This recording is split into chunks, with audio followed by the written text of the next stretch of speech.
আমি তোর ভাবি কথা দিছি, হুন্ডার পেছনে চড়া নিয়ে আমি তার বাপের বাড়ি যাব। দোস্ত প্লিজ না করিস না। তুই তো নিজেই হুন্ডা চালাবার পারিস না, তার উপরে তোর বক নিয়ে কি করে হুন্ডা চালাবি? এটা তুই কোন ধরনের কথা করছু?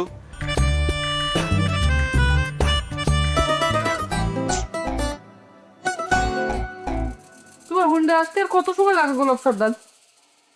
দুলাল তো কইলো যে 10 থেকে 15 মিনিটের মধ্যে ঘন্টা এখানে স্ট্যান্ড বাই থাকবি। এখন তো ফোন ধরতেছে না, ফোন বন্ধ।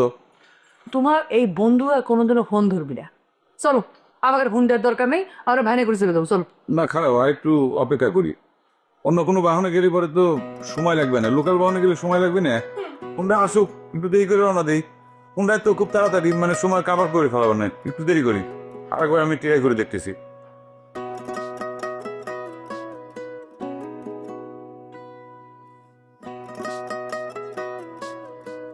আচ্ছা সিটার হয়ে গেছে, ফোন বন্ধ রাখছে। তোমারই তো দোস্ত বন্ধু, তাই না? এই কথার মাধ্যমে তুমি কি বুঝাতে চাচ্ছো? আমিও কি সিটার? তুমি কথাটা খালি খালি গায়ে টেনে নিচ্ছ কেন গোলাপ সর্দার? আমি কি তোমার কিছু কইছি? আমি তোমার বন্ধুর কথা জিজ্ঞেস করেছিলাম। এই বড় ভাই, বিশ্বাসী নাতি বেয়াদবটা আমাকে অপমান করেছে। কি করছো?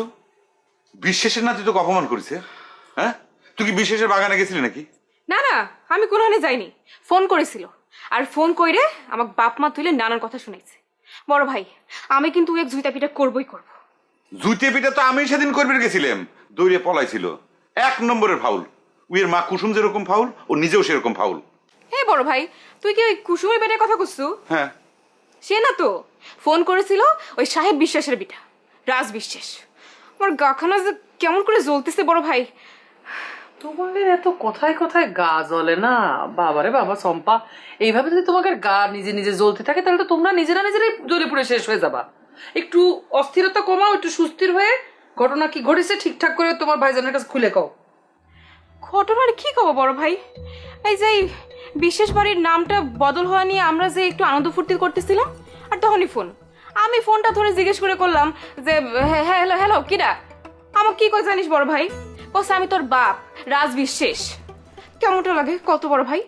অবশ্য আমি কয়ে দিয়েছিলাম যে তুই একাবি কিন্তু জুতে পিটে করে দিব।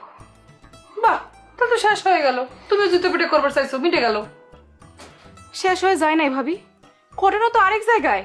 আমি যখন তাক করলাম যে জুতে পিঠে করবো, সাথে সাথে কি কই জানো? আমাকে কইছে যে তুই কিডা রে? হ্যাঁ তুই কিডা? নিশ্চয়ই ওই সর্দার বাড়ি বিটি। আমাকে কইছে যে বিয়াদব হয়ে গেছো তাই নে? খালি এটাই কয় নাই, কইছে তোর বাপ তো ভালোই আছিল, নিশ্চয় মায়ের মতো হইছু। দেখে বড় ভাই, বাপ মা দুজনে নিয়ে কিরকম বাজে কথা করছে। এই তুই এই ফাউলটার ফোন নাম্বার আমাকে দে তো। উই এখনই আমি ফোন করে সাহায্য করতেছি। আর মাথা ঠান্ডা করো, তুমি ওর ফোন নাম্বার আমাকে দাও, আমি কথা করছি।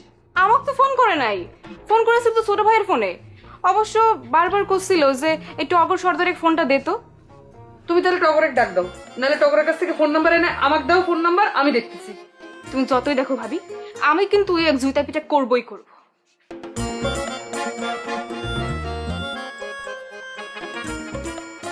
তোমার বন্ধু কি হুন্ডা পাঠাইছে নাকি এখন আবার বাধা পড়ে গেল কয়ে উছিলা দিবা?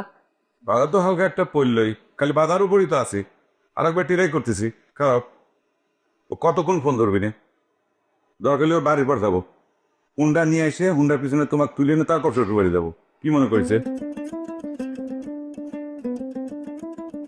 দাদারই তো ফোন বন্ধ। সেটা আর আমি দেখতেছি।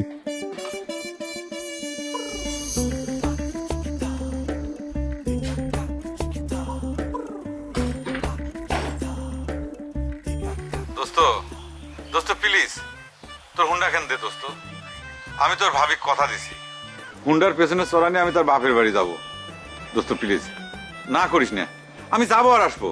বেলা ডুবার আগেই তুই হুন্ডাটা ফেরত পাবি, তোর হাতে পৌঁছে যাবি। তুই তো নিজেই হুন্ডা চালাবার পারিস না, তার উপরে তোর বক নিয়ে কি করে হুন্ডা চালাবি? এটা তুই কোন ধরনের কথা করছু? আমি হুন্ডা চালাবার পারি না? আমি যখন হুন্ডা চালানো শিখছি তুই তখন হুন্ডা চোখেও দেখিস না বেটা। শোন, আমার বন্ধু পাবনার থেকে বাবুল, সে হুন্ডা নিয়ে আমাদের বাড়িতে আসতো। সে ভারী হুন্ডা, 810, সেই হুন্ডা আমি চালাইতাম।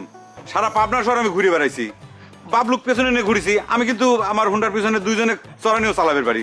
তুই তাল ভানা করিস না দোস্ত, প্লিজ হুন্ডা কেন দে দোস্ত। হ্যাঁ, দেরি করিস না, তোর তো হুন্ডা চালাবার লাইসেন্সও নেই। লাইসেন্স লাগবে কিসের জন্য? আমি কি শহরের ভিতর হুন্ডা চালাবে যাচ্ছি নাকি যে পুলিশ আমাকে হুন্ডা ধরে লাইসেন্স চেক করবি?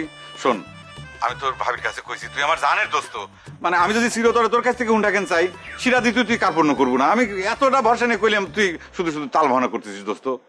বউয়ের কাছে নাম্বার নেওয়ার জন্য বাড়তি কথা কইস কি জন্য? ওরে হুন্ডার তেল শর্ট রে। তেল সবসময় কি আমি ট্যাঙ্কি ফুল করে তেল নেবো? আচ্ছা যা, আমি তোকে যখন হুন্ডা খান ফেরত দেবো ট্যাঙ্কি ভরে তেল দিয়ে দেবো। যা, তুই তাল ভানা করিস না দোস্ত, হুন্ডা খান নিয়ে আয় তুই। এই লাস্ট, আর চাবো না। যদি অ্যাক্সিডেন্ট করিস তাহলে কিন্তু হুন্ডা খানি আমার পুরোপুরি ঠিক করে দেওয়া লাগবে। অবশ্যই পুরোপুরি ঠিক করে দেবো। আচ্ছা তুই এক কাম কর, তুই এখনই হুন্ডা খানের ছবি তুলে রাখ, হুন্ডা খান আমার কাছে দিয়ে যা, আর যখন আমি ফেরত দেবো তুই সেই ছবি মিলিয়ে দেখবি, কোনো সমস্যা হলে এবার আমি সেটা রিপেয়ার করে দেবো।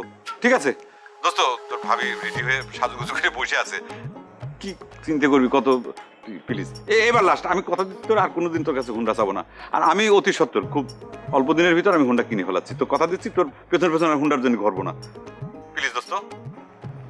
দোস্ত আমার তো সব আছে টাকা খুব জরুরি দরকার রে, যদি হাওলাত হিসাবেই দিস। সে কথা আগে কবি না, 500 টাকা হাওলাত নিবি, এই তো।